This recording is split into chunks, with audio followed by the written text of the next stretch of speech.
everybody. I'm Cassidy, one of your Indianapolis Colts cheerleaders, and you're watching the Believe in Colts podcast. What's going on, ladies and gentlemen? I'm Lawrence Owen. This is Believe in Colts, and with me, as usual, is my guys Jerraud Powers and Rodney McLeod. We're going up against the dreaded New England Patriots and Bill Belichick, the hoodie monster, right? I mean, it's a hoodie monster. Oh my goodness. All right. So the good thing is the Indianapolis Colts was able to defeat the New England Patriots the last time we played them last year. But before that, it had been a while. This is obviously a game where Colts fans, and I'm sure the organization itself has, a lot of, thought into this game. And it means a lot, not just because obviously it's a conference game, but it is New England. And, New England over the last 20 some years have been that, that powerhouse that always goes and wins Super Bowls. And, Bill Belichick is, the GOAT of coaches and things of that nature. And everybody wants to go in and put a W against this team.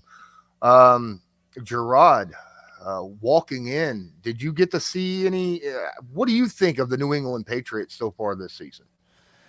I think they're going through I don't even know the right word to describe their situation. I mean, you look at last week, they played Mac Jones, and Mac Jones played well last week, and they get a big victory. But the 2 weeks prior to that, everybody was talking like there was a quarterback controversy, the backup should be playing and all that. I think it just comes back down to everybody just believing in Bill and just listening to Bill and doing what Bill asks. But I think the Patriots are trying to find their new breed of superstars, their new breed of who's going to lead this franchise for the next 10 years or so, all core guys. When you look at Tom, when they first kind of made Tom the face of the franchise. And I'm not even necessarily talking about that first Super Bowl he won, but a couple years after that, to where they started putting the ball in his hands and asking him to go win games.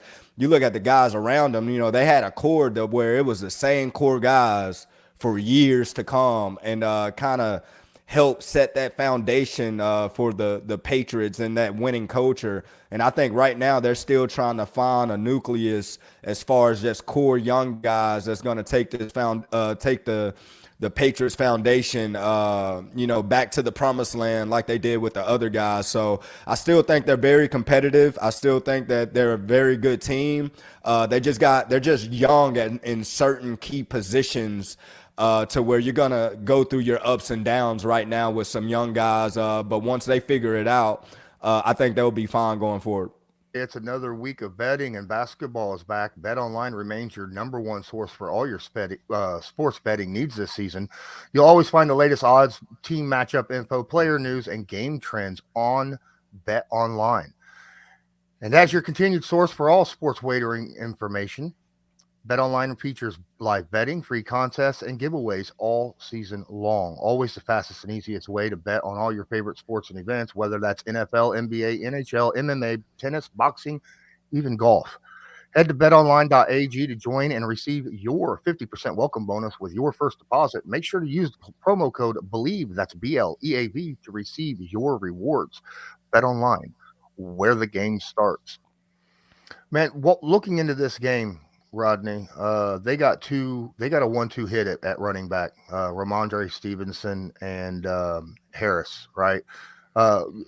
Give us a little bit of the difficulty that kind of a 1-2 hit brings when you have to game plan against guys like that. Yeah, I mean, I think in any game, obviously when you have a team with a good rushing attack, that is the objective every week, is stopping the run. And so normally when you have feature two running backs, they both have kind of different skill sets in a sense, in the way that the teams utilize their running back. So I think for us, it's really just understanding each back for who they are, right, and their style, whether downhill, perimeter type of running backs. They have tails, right? But just like every week, we have to be gap sound. We have to get population to the ball. We have to be great tacklers. That's one thing that we've been emphasizing and we've done well over the weeks is tackle well. We haven't given up too much yards after catch, yards after contact. And so that is going to be huge this week, for us as we corral, these two great running backs that you spoke about. And just, Patriots in general, man, they're a well-coached team. And I talked, earlier about, for us, it's being disciplined, right? And that's going to have to show, and we're going to have to do that on a consistent basis on Sunday. Because, Bill Belichick is the mastermind, when it comes to defense, but how he coaches his team and makes very minimal mistakes and capitalizes when you do make those mistakes, whether it happens in the game or something that you've shown on film. So anything that we've had an issue with in the past, we're going to need to make sure it's fixed, it's handled, going into this week as we go up to Boston, man, to try to get this win. Jerraud, you were part of the team, man, back in the day when there was some serious stuff going on between the Colts and the Patriots. Won't you give Rodney a little bit of history? Yeah, a little bit there, man. All right, my first experience with going to New England was like a crazy experience. So my rookie year, we played New England in Indy. And Rodney, I don't know if you remember, they still blast it to this day. This was the game where Bill Belichick, they had the ball like on their own 30, and it's 4th and 2, and he decides to go for it, and we stop him, end up scoring, winning the game late. They were beating us like by 21 points at half or something like that, and we came back and win. So great game, great victory. I balled out that game too, had a great thing. The very next year, we go to New England, man, and before we walk in the visiting locker room, Peyton pretty much get the whole locker room, I don't want to say investigated, but looked through thoroughly, just because you hear so many of the different rumors and the different stories about all the stuff New England does. This was around the time when they were getting caught for cheating and having microphones and all that type of stuff. So my experience in New England used to be like we were walking in like the Secret Service was with us type thing. And, we had to be careful. I remember literally at halftime, the offense, Peyton had took the offense and made them meet like outside of the visiting locker rooms, just because everybody was so paranoid about, if they have spies or if they're doing this or doing that.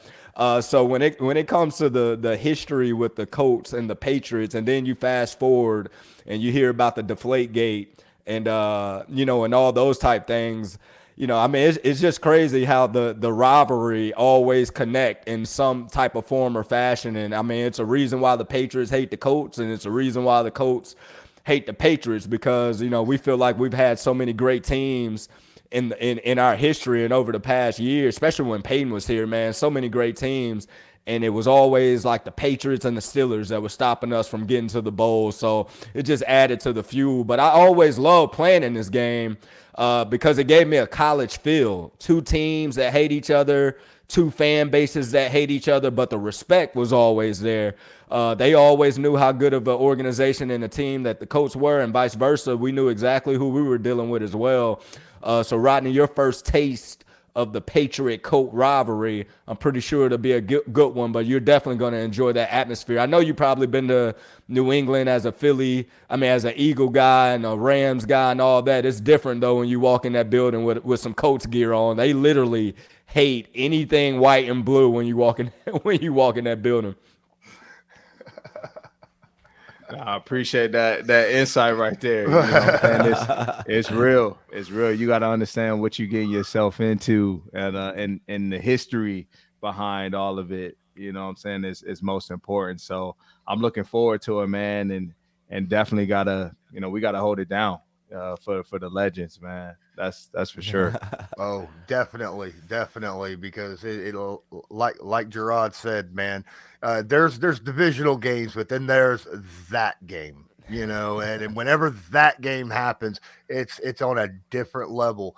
I mean, the feeling of the fans and And I'm assuming, I haven't been to Gillette, but I assume that that's probably pretty darn electric out there when it's a Colts Patriots game. Because, yeah, whew. Yeah, it's electric. It's good playing at that. I mean, playing at that stadium too. Like I said, they got a great atmosphere, but they hang their hat on championships. So everything that they're doing is based off winning championships, and you got to respect it from that perspective. But like you said, it's an electric atmosphere. It's a fun atmosphere to play in as a player. You're definitely gonna have a good time as a player.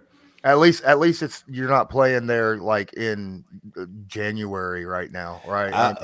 But sometimes, Lawrence, I mean, those are the type games that you would be like, man, that was fun. You know, in January, it's cold. It's the type of game that you always kind of watch as a kid or watch as a football fan coming up. So even though, you know, as an opponent, I mean, for the Patriots' sake, you know, January, nobody wants to go to New England in January, but as a player, oh my gosh, I mean, that I remember being in Baltimore my last year. I'm playing for Baltimore, and I want to say it was like December 12th or something like that when we had to go to New England and play. And so it was 30 degrees, 20 degrees. It was cold and everything. And I mean, it was probably one of the most fun games that I've been a part of, because it was everything that you kind of know New England to be, you know, playing against them when it means something in December, January, fans going crazy. They hate everything that you do. So it's a fun place to play a game as a player. Now, Bill Belichick has been known, especially against the Colts, to find a weakness on defense and exploit it and put the foot down and not let up, right? We've seen it in the past where he'll walk out there with 6-7 offensive linemen the entire game and just run it down your throat, you know? Well, you remember those days, right, Jerraud? I mean, that's the kind of stuff he does. The Colts, though, lately, there's been question marks on, you know, having that, especially over the last couple years, about having that killer instinct, right? About, you know, putting your foot down and finishing a team off. You can't walk into this game without that killer mentality, or Bill Belichick will reverse that on you in a heartbeat. When you're playing against a team that is as well coached as Bill Belichick's teams generally are, is it like you said earlier, is it all about not making the mistakes that end up causing issues, or is there like I don't know what else to talk about in that specific, but when facing against a Bill Belichick, what is the biggest thing you think that's most important to make sure that you win? For me, like I said earlier, it's just us being disciplined in our technique, our fundamentals, our eyes, our communication, every part and facet of the game. We have to be extremely detailed, focused, and disciplined on, because, as I said, uh, going against them in the probably the in the Super Bowl, you know, with everything on the line, and Bill Belichick and Tom Brady, those are the ways that they try to attack us defensively. Everything that we struggle with, or they could potentially exploit, or teams have exploited in the past, they had a plan for and a way to attack us per drive. And so it was very interesting, as you know, you're going through it, you're seeing it, but going back and replaying it, I mean, it's impressive. And clearly, you know, dealing with the Super Bowl, you have a lot more time to prepare, you know, now, you know, in the regular season, but that is his mindset. That's how he thinks. And so for us, it's just understanding that, you know, you got to understand your enemy the best, and understand how they're going to try to attack us, and just be prepared. At the end of the day, we fear no man. We go out there. We feel confident in our ability to go out there and win. We just got to go prepare all week. And when it comes to Sunday, you have that killer mentality as we go into Boston, man. Absolutely. Jerraud, yeah, this will be the second start for Sam Ehlinger.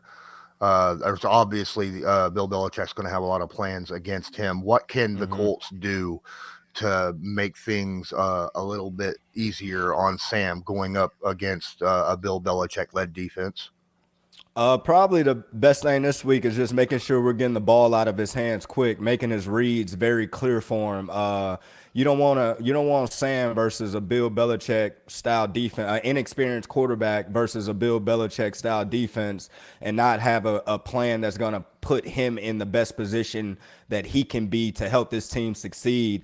And you look on the other side of the ball, they got one of the best pass rushers in football, in Matthew Judon. I mean, he's been wreaking havoc, his whole career since he's been with Baltimore. So I'm pretty sure, he's kind of licking his chops a little bit, and especially with our O-line having issues in the past or whatnot. But you got to expect Bill Belichick to try to make this thing as complex as possible for Sam, because he knows that if he gets Sam to sit in the pocket and patting the ball a little bit, it's going to work in his favor. So I just hope that we can get Sam in a little bit of rhythm to start the game, and then after that, let the juices flow, because like Rodney said, you saw last game as the game went on, Sam just looked more comfortable, as the game progressed, and then he started to make plays naturally with the ability that he knows how to play with.